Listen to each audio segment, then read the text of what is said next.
नमस्कार दर्शकों, आज की प्रस्तुति में हम देखेंगे हिंदू धर्म पुराण गरुड़ पुराण के अनुसार मृत्यु की बाद की सभी गतिविधियां, आत्मा को आने वाली सभी दंडनीय शिक्षाएं और प्रताड़नाएं। अगर आपने अभी तक हमारे धर्मार्थ टीवी यूट्यूब चैनल को सब्सक्राइब नहीं किया तो अभी सब्सक्राइब कीजिए। चलिए करते हैं वीडियो को आरंभ। गरुड़ पुराण हिंदू धर्म के 18 पुराणों में से एक है जिसमें मृत्यु, उसके बाद की यात्रा और यमलोक का विस्तार से वर्णन किया गया है। इसमें बताया गया है कि आत्मा शरीर छोड़ने के बाद किन चरणों से गुजरती है। यहाँ गरुड़ पुराण के अनुसार मृत्यु के बाद के मुख्य चरण दिए गए हैं। प्राण निकलने का समय। जब व्यक्ति के प्राण निकलने वाले होते हैं तो उसे दिव्य दृष्टि प्राप्त होती है। वह पूरे संसार को एक समान देखने लगता है।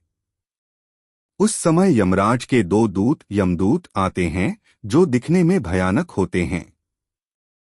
पापी आत्मा उसे यमदूत बलपूर्वक खींचकर ले जाते हैं। पुण्यात्मा उसे सम्मानपूर्वक दिव्य विमान में ले जाया जाता है। यमलोक की पहली यात्रा। मृत्यु के तुरंत बाद आत्मा को यमलोक ले जाया जाता है।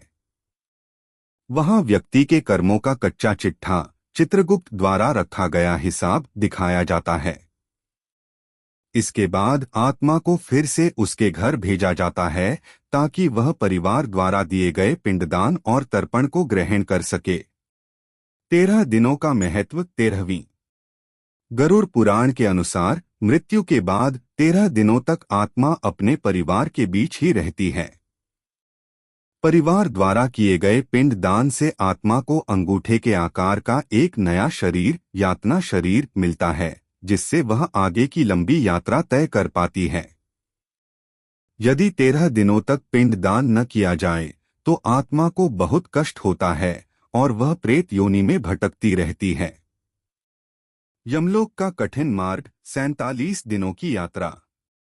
13वें दिन के बाद आत्मा यमलोक की मुख्य यात्रा शुरू करती है।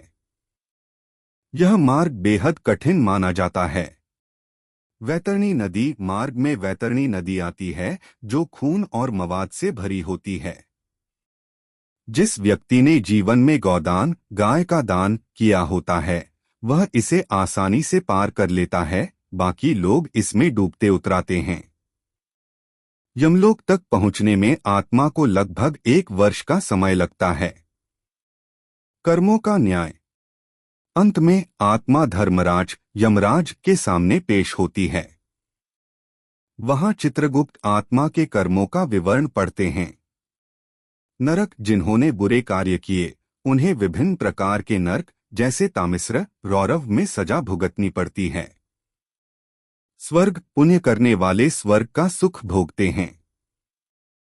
पुनर्जन्म। सजा या सुख भोगने के बाद कर्मों के अनुसार आत्मा को फिर से 84 लाख योनियों में से किसी एक में जन्म मिलता है।